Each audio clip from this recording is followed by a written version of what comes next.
نحمدہ ونصلی علی رسولہ الکریم اما بعد اعوذ باللہ من الشیطان الرجیم بسم اللہ الرحمن الرحیم ما کان لنبی ان یکون له اسری حتی یثخن فی الارض۔ پیارے بچوں، آج ہم انشاءاللہ میٹرک کی اسلامیات کا آغاز کریں گے۔ ہم الدرس الثالث پڑھ رہے تھے، سبق نمبر 3 اور اس کا حصہ نمبر 2 تھا با۔ اس کی کچھ آیت ہم نے پڑھ لی تھی، بقیہ آیتیں آج انشاءاللہ کمپلیٹ کریں گے۔ اللہ تبارک و تعالیٰ فرماتے ہیں ما کان لنبی ان یکون له اسری، کسی نبی کے لائق نہیں کہ اس کے ہاں قیدی ہوں، حتیٰ یہاں تک کہ یسخن فی الارض، وہ زمین میں خوب خون نہ بہا لے۔ تریدون، تم چاہتے ہو ارض الدنیا، دنیا کے ساز و سامان کو، واللہ یرید الآخرہ، لیکن اللہ تبارک و تعالیٰ آخرت کو چاہتا ہے۔ واللہ عزیز الحکیم، اور اللہ تبارک و تعالیٰ غالب اور حکمت والا ہے۔ یعنی کسی نبی کے لیے جائز نہیں ہے کہ وہ قیدی بنائے جب تک کہ میدان جنگ میں خوب خون ریزی کے بعد کفر کی کمر نہ ٹوٹ جائے، وہ دوبارہ مقابلے کے قابل نہ رہے۔ ابتداء اسلام تھا، اس لیے ان قیدیوں کو قتل کرنے کا مشورہ ہی بہتر تھا، یہ حکمت عملی بہتر تھی۔ ہوا اس طرح کہ جب غزوہ بدر میں کفار کو شکست ہوئی، ان کے 70 لوگ مسلمانوں کے ہاتھ لگے، تو اللہ کے رسول صلی اللہ علیہ وسلم نے صحابہ سے مشورہ لیا کہ ان قیدیوں کا کیا کیا جائے، کیونکہ اس وقت قیدیوں کے بارے میں کوئی حکم نازل نہیں ہوا تھا۔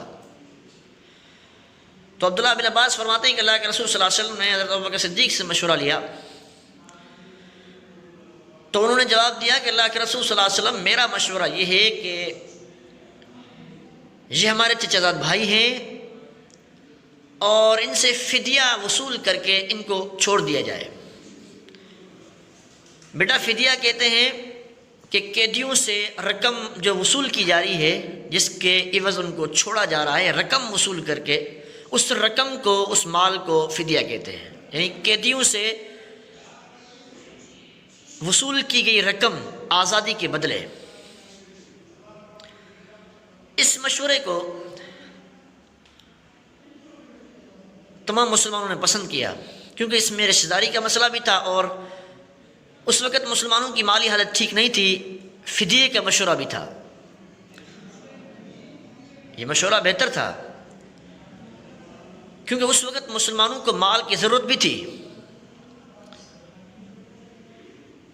اور جب اللہ کے رسول صلی اللہ علیہ وسلم نے عمر فاروق سے مشورہ لیا تو عمر فاروق نے کہا کہ اللہ کے رسول صلی اللہ علیہ وسلم، میرا مشورہ حضرت ابوبکر کے مشورے کے مطابق نہیں ہے، میرا مشورہ یہ ہے کہ ان قیدیوں کو مسلمانوں میں سے، یعنی جو قیدی مسلمانوں میں سے جس کا رشتہ دار ہے اس کے حوالے کیا جائے، تاکہ وہ اپنے ہاتھ سے اپنے رشتہ دار کو قتل کرے، کیونکہ ان کو دشمن کی نگاہ سے دیکھا جائے، رشتہ دار کی نگاہ سے نہ دیکھا جائے۔ اس نگاہ سے دیکھا جائے کہ اللہ اور اس کے رسول کے دشمن ہیں، یہ اسلام کے دشمن ہیں، رشتہ داری کو نہ دیکھا جائے۔ اللہ نے عمر فاروق کے اس مشورے کو پسند کیا۔ عمر فاروق فرماتے ہیں کہ میں اللہ کے رسول صلی اللہ علیہ وسلم کے پاس آیا تو اللہ کے رسول ابوبکر صدیق رو رہے تھے۔ میں نے پوچھا، اللہ کے رسول صلی اللہ علیہ وسلم کیا ماجرا ہے، کیوں رو رہے ہیں آپ؟ تو اللہ کے رسول صلی اللہ علیہ وسلم نے فرمایا، عمر، آپ کے ساتھیوں نے جو مشورہ دیا تھا کہ فدیہ وصول کر کے قیدیوں کو آزاد کر دو، میں اسی پر رو رہا ہوں۔ اللہ نے اس پر ناراضگی کا اظہار کیا ہے اور اللہ نے آپ کے مشورے کو پسند کیا۔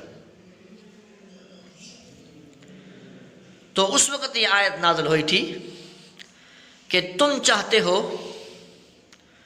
دنیا کے ساز و سامان کو، لیکن اللہ آخرت کو چاہتا ہے۔ دوسری آیت ہے، لولا کتاب من اللہ سبق لمسکم فیہا اخذتم عذاب عظیم۔ اگر اللہ کی طرف سے لکھی ہوئی بات نہ ہوتی جو پہلے طے ہو چکی تھی، تو تمہیں اس کی وجہ سے جو تم نے لیا ہے بہت بڑا عذاب پہنچتا۔ لولا کتاب من اللہ سبق ہے، یہاں اللہ کی طرف سے لکھی ہوئی کتاب سے مراد کئی باتیں ہو سکتی ہیں۔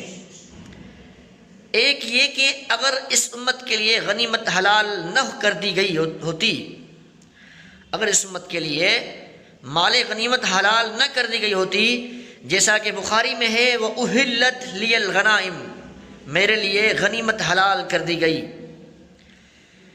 دوسری یہ کہ بدر میں جو صحابہ شریک ہوئے ان کے گناہ بخشے جا چکے تھے، اگر یہ بات نہ لکھی ہوتی تو اللہ ان کو عذاب دیتا۔ تیسری رائے، بعض اہل علم نے کہا کہ رسول اللہ علیہ وسلم کا وجود عذاب نازل ہونے سے مانے تھا، یعنی اللہ کے رسول صلی اللہ علیہ وسلم موجود تھے، اس لیے اللہ نے عذاب نہیں دیا، جیسا کہ پیچھے اسباق میں یہ آیت گزر چکی ہے کہ وَمَا كَانَ اللَّهُ لِيُعَذِّبَهُمْ وَأَنْتَ فِيهِمْ، اللہ ایسا نہیں ہے کہ آپ کے ہوتے ہوئے ان کو عذاب دے، آپ کے ہوتے ہوئے ان کو عذاب دے، اللہ ایسا نہیں ہے۔ حالانکہ کفار نے عذاب مانگا تھا کہ اللہ ہم پر پتھروں کا عذاب نازل فرما اگر یہ قرآن آپ کی طرف سے حق ہے، یا اس جیسا ایک اور عذاب لے آ۔ ایک اور آیت ہے فَكُلُوا مِمَّا غَنِمْتُمْ حَلَالًا طَيِّبًا وَاتَّقُوا اللَّهَ إِنَّ اللَّهَ غَفُورٌ رَحِيمٌ۔ فَكُلُوا مِمَّا غَنِمْتُمْ حَلَالًا طَيِّبًا،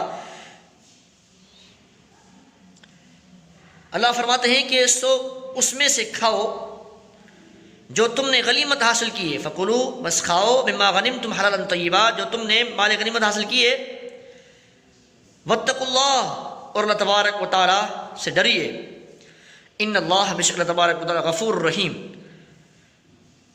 بخشنے والا ہے اور رحم کرنے والا ہے۔ فَكُلُوا مِمَّا غَنِمْتُمْ حَلَالًا طَيِّبًا، یہاں سے اللہ کی ناراضگی کے اظہار سے یہ خیال پیدا ہوتا تھا کہ فدیے کا مال لینا اللہ کو پسند نہیں۔ اللہ نے اس شبے کو دور فرمایا کہ یہ بھی مال غنیمت ہے اور اس امت کے لیے حلال اور طیب پاک ہے، سو اسے کسی شک و شبے کے بغیر کھاؤ۔